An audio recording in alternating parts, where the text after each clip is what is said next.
We've talked about moral distress. We've started to talk about burnout, and now we're going to dive into how burnout feels. Burnout is when engagement at work feels like a memory. Maybe you remember deeply caring about your work, but it's hard to tap into that sense of caring and concern and responsibility now.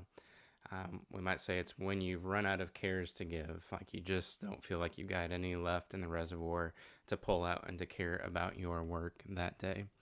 Some ways that you might feel while you're burned out: you might feel trapped, like I'm just stuck, I don't know how to move forward. You might feel hopeless, like there's nothing you can do to change your situation. Overly sarcastic, like your response to everything is not just sarcastic, but sort of that defeated sarcasm. You might feel numb, like you're just going through the motions, even like you're robotic. So remember those traits of burnout: one, emotional exhaustion; two, that depersonalization, that feeling hopeless, and that low sense of personal accomplishment, like you're not really able to get the things done or make the difference that you want to make at work, or that you used to want to make when you went to work. I do want to talk just briefly again about guilt.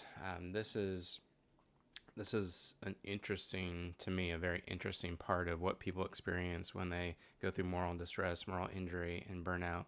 I had one teacher who had left teaching tell me, she said, I felt so guilty leaving my fellow teachers behind. Um, and she said, I knew that they understood, but I felt guilty leaving the profession. And she left the profession to preserve her own mental health, to preserve her own sort of sanity, physical health, et cetera, et cetera, et cetera, et cetera. But she felt so guilty having done that. I had another healthcare coworker ask me shortly after I left healthcare. She said, "Do you feel guilty that you quit?" Interestingly, I that wasn't necessarily what I experienced when I left healthcare, but certainly when I was burned out and when I was still at the job, when I was still leading the multiple departments and the ethics committee, and I knew that I wasn't able to give what I used to be able to give. I wasn't, more specifically, that I wasn't the leader for the people who were looking up to me to be that leader. I felt as though that I had been a very good leader, a very empowering leader for a long time, and that I was not giving that to the people who reported to me any longer.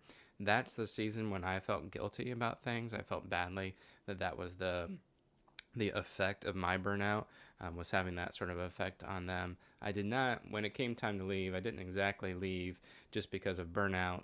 There was a complex things there, and I wanted to do more of this, and to talk with you, and to go upstream, and to work with people on trauma, grief, burnout, those sorts of things.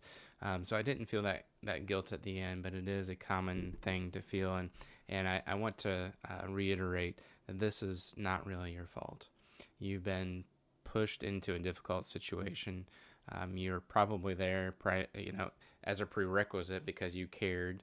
As a colleague told me at one point, to burn out, first you have to be on fire. So most of you who are burned out, or most of the people around you who are experiencing burnout, probably they were on fire for what they wanted to do and the difference they wanted to make at one point in time. So guilt and shame, really, although common, have no place here.